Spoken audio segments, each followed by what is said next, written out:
Hello student, you are most welcome to my channel Education Masti with Kundan sir. Today I will teach you History Chapter 2 Nationalism in India Part 3. Our today point is a rebellion in the countrysides. Some of its parts I have already explained. जैसे कि आपने पिछले video में देखा था कि rebellion in the country side का मैं कुछ हिस्सा ऑलरेडी एक्सप्लेन कर चुका हूँ. In this para I will discuss about the gorilla movement. आज का जो हमारा पैराग्राफ है वो गोरिल्ला मूवमेंट है. First of all, we will come to know what exactly the guerrilla war is there. So guerrilla war, actually the undeclared war, is known as a guerrilla war, जिस वार को बिना किसी informations को के अचानक से छुप के जो अटैक किए जाते हैं, that is a called gorilla war and it is called undeclared war.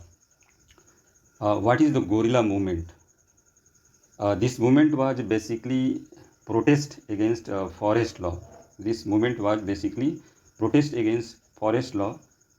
Britishers have banned for entering forest to graze their cattle or to collect firewoods or fruits. जैसे कि इस पैराग्राफ में ये बताया गया है कि ब्रिटिशर जो है फॉरेस्ट के एक अधिकांश हिस्से को रिजर्व फॉरेस्ट डिक्लेयर कर दिया था और under the rules of reserve forest और under the act of reserve forest the common people were not allowed to collect the firewoods or fruits or even they are not allowed to graze their cattle. उनको अपने जो उनके cattle थे उनको घास चराने की जो है मनाही थी. इवन जो है फायरवुड लकड़ियाँ वो इकट्ठा नहीं कर सकते थे जंगलों से और जो भी फ्रूट्स और नट्स थे उसको वो इकट्ठा नहीं कर सकते थे. So it was under the reserve forest act. It was a provisions means it was मनाही or they were forbidden under this Reserve Forest Act. It spread the early 1920. The Britishers didn't allow the people to enter the forest to graze their cattle. They have declared the forest as a reserve forest. This action of Britishers made the people angry and finally they thought their traditional rights were being denied. और ये जो आज़ादी जो वहाँ के लोगों को था जो जंगल के आसपास रहते थे जो आदिवासी लोग जो ट्राइबल पीपल जब उनसे ये आज़ादी छीन ली गई तो उन्हें ऐसा वो इस रूल्स रेगुलेशन के अगेंस्ट हो गए. वो काफ़ी उन्हें काफ़ी गुस्सा हुआ और फाइनली उनको ऐसा लगा कि उनकी जो परंपरागत जो अधिकार है उनसे छीन लिया गया है. Now in this process we will discuss one of the person. His name is Alluri Sitarama Raju who was considered as the incarnations of God. Actually he belongs to Andhra Pradesh. और जैसे कि वहाँ के लोगों का मानना था कि सीताराम राजू जो हैं वो भगवान के अवतार हैं.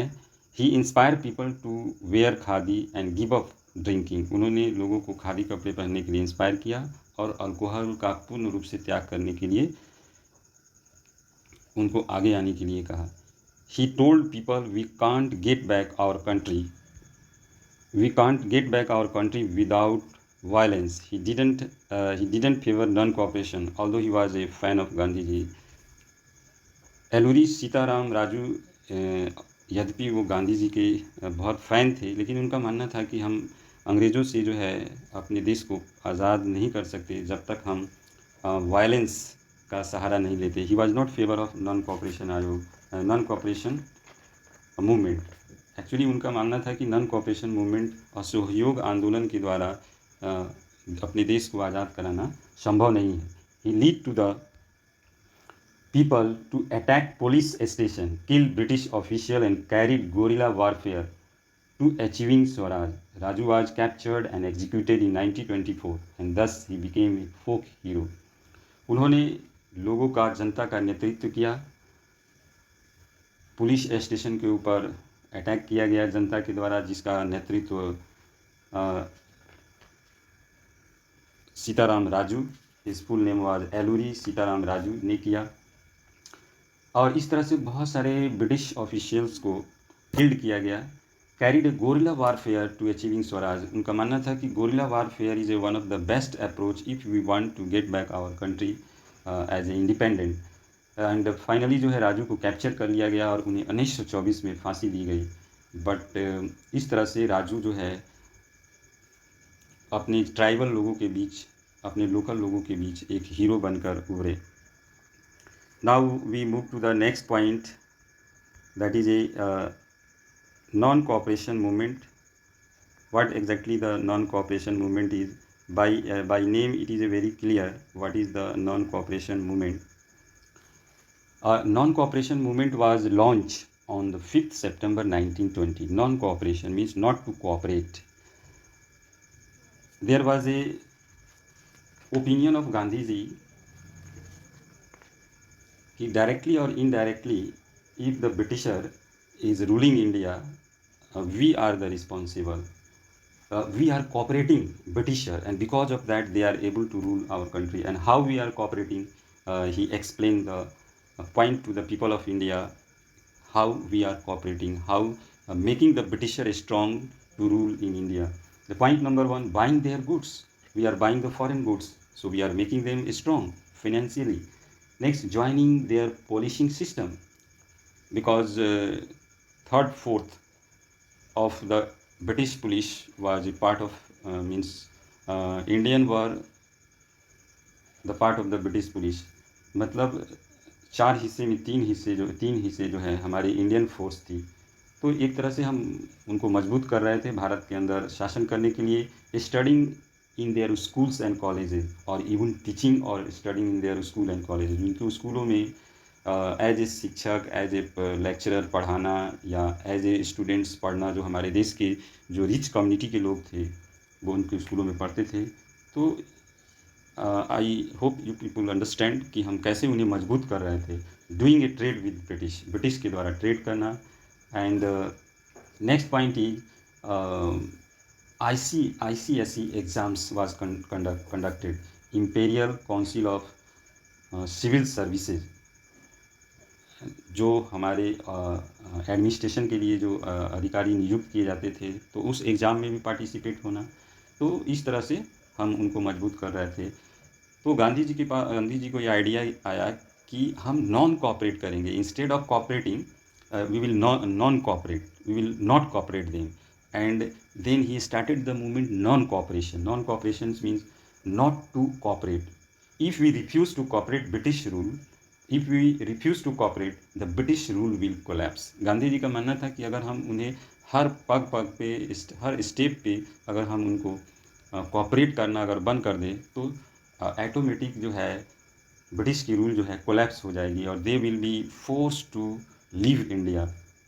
That's why we need a non cooperation movement. And how the Gandhi ji help the people to start the non-cooperation movement. The people of India started surrendering the title and the rank. जो टाइटल और rank britisher के द्वारा दिए जाते थे, उनको, जो हमारे भारतीय थे, उनको लौटाना शुरू कर दिए. जैसे रविन्द्रनाथ टैगोर को जो उनको उपाधि दी गई थी, जो उनको मेडल्स दिए गए थे. The first initiative was started by Rabindranath Tagore, and he return, he surrender the title to the British. He told, if my Indians peoples are not happy with you, so I would not like to have such kind of titles.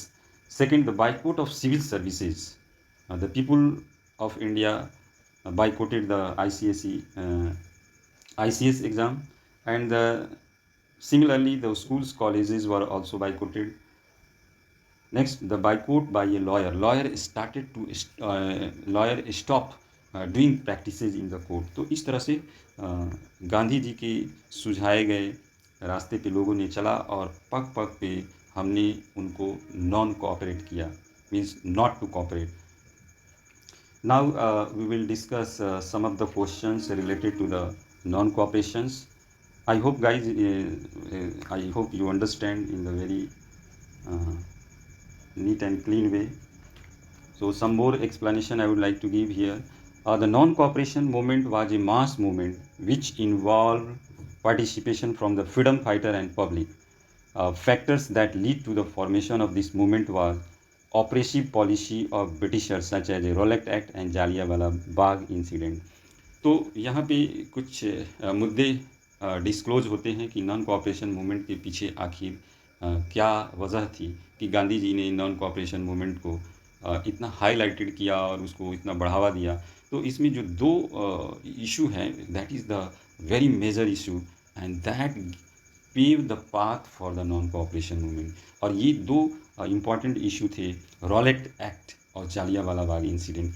ये दो मुद्दों ने non cooperation movement को implement करने में एक बड़ा role निभाया। In this protest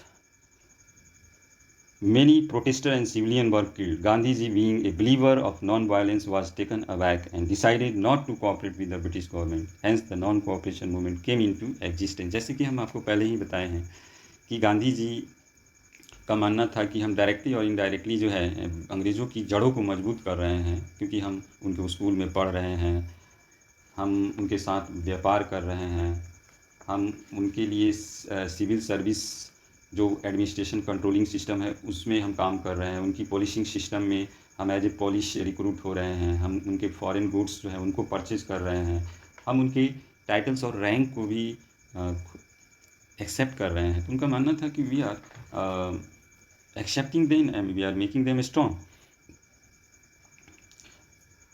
Now let us move not to cooperate with the British government. Hence the non-cooperation movement came into existence. It was a peaceful and non-violent protest against the British government. ये non cooperation movement जो है पूरी तरह से एक शांति प्रिय अहिंसावादी प्रोटेस्ट था। The non cooperation movement was started with the aim of self governance and obtaining full independence. जो नॉन कॉपरेशन मूवमेंट था उसका मेन मकसद था self governance mean self rule and obtaining full independence का, it means complete independence. So let us move further. It was planned to persuade all the Indians to stop their labor from any activities that make the British government more powerful as well as to promote a self-reliance and स्वदेशी। इसके साथ साथ लोगों के अंदर ये जागरूकता फैलाई गई कि आप लोगों को मनाया गया, लोगों को एग्री कराया गया कि जितने भी आप सहयोग कर रहे हैं ब्रिटिशर को, चाहे वो जिस लेवल से हो, आप उनकी उस एक्टिविटी को बंद कर दें और अंततः जो है ब्रिटिश अपने आप कमज़ोर हो जाएगी। और इसके साथ साथ जो सेल्फ रिलायंस है, जो आत्मनिर्भरता है, उसके ऊपर हम काम करें। सेल्फ रिलायंस मतलब जैसे कि आज हम मेक इन इंडिया जो एक मूवमेंट चलाया गया है प्रेजेंट गवर्नमेंट के द्वारा, उसी तरह से उन दिनों भी सेल्फ रिलायंस की बात कही गई और स्वदेशी की बात की गई। In this movement Gandhi ji encourage people to use Indian goods and boycott English goods. The movement was called for restoration of Khilafat in Turkey and end of untouchability. इसके साथ साथ हिंदू मुस्लिम यूनिटी के लिए जो है खिलाफत मूवमेंट को फिर से रीस्टोर करने की मांग उठाई गई, और जो हमारे समाज में छुआछूत की भावना जो थी, अनटचेबिलिटी थी, उसको भी ख़त्म किया गया या उसको ख़त्म करने की जोर दिया गया, ताकि जो हमारे दलित भाई हैं, जो हिंदू वर्ग में जो वंचित दबे कुचले लोग हैं, वो भी जो है मेन स्ट्रीम में आए और पूरी तरह से हिंदू मुस्लिम यूनिटी जो है स्ट्रॉन्ग बनकर देश की आज़ादी में अपना सहभागिता करें। Millions of people boycotted British goods and make their own goods, but in 1920 this movement was called off by Pandit Nehru ji, and due to mass murder of police officers as well as police station put on fire in a Chaura Chauri by the Indian। अंततः जो है 1922 में नेहरू जी के आह्वान पे non cooperation movement को halt कर दिया गया, रोक दिया गया, क्योंकि इस मूवमेंट के दौरान बहुत सारे पुलिस ऑफिसर को मार दिए गए और पुलिस स्टेशन में आग लगा दी गई जो चौरा चौरी में पड़ता था। और thus the Gandhi ji announce the call of non cooperation movement. और इस तरह से चौरा चौरी का इंसिडेंट जो है एक मेजर सेटबैक रहा for the call of non cooperation movement. So this is regarding this explanation is regarding the non-cooperation movement. Now we will go through some of the questions which is related to non-cooperation movement. What was the tool of non-cooperation movement during British India? The non-violent violence was the tool of non-cooperation movement during the British India. Non-violence. Next, which incident was the driver of the subsequent withdrawal of non-cooperation movement? That is the Chaura Chauri. And the third question, what was the pioneer of the Chaura Chauri incident? Who was the pioneer? Then Bhagwan Ahir. Fourth question, who was non-cooperation movement? When was the non-cooperation movement was adopted? And at Nagpur in December 1920. The fifth question, the resolution of Purna Swaraj was adopted at which session? It was adopted at Lahore session. Next, Who started Swaraj Party and why? C.R. Das and Motilal Nehru started the Swaraj Party because they wanted to enter the provincial council and to oppose British policy. वो चाहते थे कि हम जो provincial council है उसमें हम किसी तरह से एंटर करें ताकि जो ब्रिटिश का जो ब्रूटल पॉलिसीज़ हैं जो हमारे भारतीयों के प्रति, भारत के लोगों के अगेंस्ट है, उसका अपोज किया जा सके। And last question, what was the important feature of civil disobedience movement? So the important feature of civil disobedience movement was the large scale of participation of women, short making, boycott of foreign goods and picketing as well as protest march. So thus guys, this is all for today. मिलते हैं अगले episode में। Bye.